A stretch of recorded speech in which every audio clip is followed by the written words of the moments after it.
Navya from doctor ಬರ್ತ್. ನನ್ನ ಜೊತೆ ಇವಾಗ ಸ್ಟೂಡೆಂಟ್ ಇದ್ದಾರೆ. ಉಡಾನ್ 2025 ಫೆಸ್ಟಿವಲ್ ಬಂದಿದ್ದಾರೆ. ಸ್ಟೂಡೆಂಟ್ ಹತ್ರ ಕೇಳೋಣ ಡಾಕ್ಟರ್ ಬರ್ತ್ ಸರ್ವಿಸ್ ಹೇಗಿದೆ ಅಂಡ್ ಸ್ಟೂಡೆಂಟ್ ಯಾವ ಊರಿಂದ ಬಂದಿರೋದು, ಯಾವ ಕಾಲೇಜಿಗೆ ಹೋಗ್ತಾ ಇದ್ದಾರೆ ಅಂತ. Hi.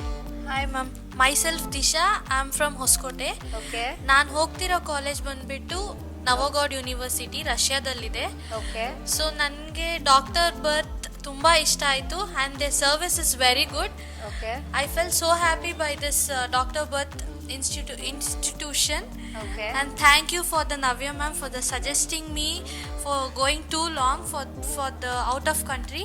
Okay. Thank you ma'am. So upcoming ಬರೋ ಸ್ಟೂಡೆಂಟಿಗೆ ರೆಫರ್ ಮಾಡ್ತೀಯಾ ಹೇಗೆ? Of course I'll refer for my juniors and seniors also who are struggling for the upcoming NEET exams because this paper was so tough. I felt so I'll suggest Dr. Birth for the future MBBS students. Okay ma'am, ಇವಾಗ ಮಗಳಿಗೆ ಕಳಿಸ್ತಾ ಇದ್ದೀರಾ, ಹೇಗೆ ಅನಿಸ್ತಾ ಇದೆ ma'am ನಿಮ್ಗೆ ಇವಾಗ?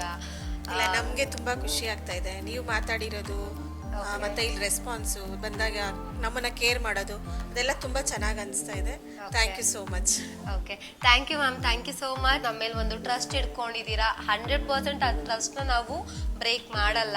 ಮಗಳು ಆರಾಮಾಗಿ ಹೋಗ್ತಾಳೆ. ಸ್ಟೂಡೆಂಟ್ ಜೊತೆಗೆ ಇವನ್ ನಾವೇ ಟ್ರಾವೆಲ್ ಮಾಡ್ತೀವಿ. ಸ್ಟೂಡೆಂಟ್ಸಿಗೆಲ್ಲ ಕರ್ಕೊಂಡೋಗಿ ಅವ್ರಿಗೆ ಬಿಟ್ಟು ಎಲ್ಲ ವ್ಯವಸ್ಥೆ ಮಾಡಿಕೊಟ್ಟು ಆಫ್ಟರ್ ದೆನ್ ಇಂಡಿಯಾಗೆ ಬರೋದಿರತ್ತೆ. ಡೋಂಟ್ ವರಿ ಅಬೌಟ್ ದ್ಯಾಟ್, ಆರಾಮಾಗಿರ್ತಾಳೆ. ಎಸ್ ಮ್ಯಾಮ್, ಅದೇ ನಂಬಿಕೆ ಮೇಲೇ ನಾವು ಡಾಕ್ಟರ್ ಬರ್ತ್ನ ಚೂಸ್ ಮಾಡ್ಕೊಂಡಿದ್ದು. ಫಸ್ಟ್ ಬಂದಾಗ ಮಾತಾಡಿದ್ದು ಅದನ್ನೇ, ನೀವೇನು ಯೋಚನೆ ಮಾಡಂಗಿಲ್ಲ, ನಾವು ಜೊತೇಲಿ ಇರ್ತೀವಿ, ಏನೇನು ಫೆಸಿಲಿಟೀಸ್ ಬೇಕೋ ಅದನ್ನೆಲ್ಲ ನೋಡ್ಕೊಳ್ತೀವಿ ಅಂತ ಹೇಳಿದ್ದಕ್ಕೇನೆ ಸರಿ ಅಂತ ನಾವು ಡಿಸೈಡ್ ಮಾಡಿ ಈಗ ಮಗಳನ್ನ ಕಳಿಸ್ಕೊಡಕ್ಕೆ ನಾವು ಒಪ್ಕೊಂಡಿರೋದು. Thank you. Thank you ma'am, thank you.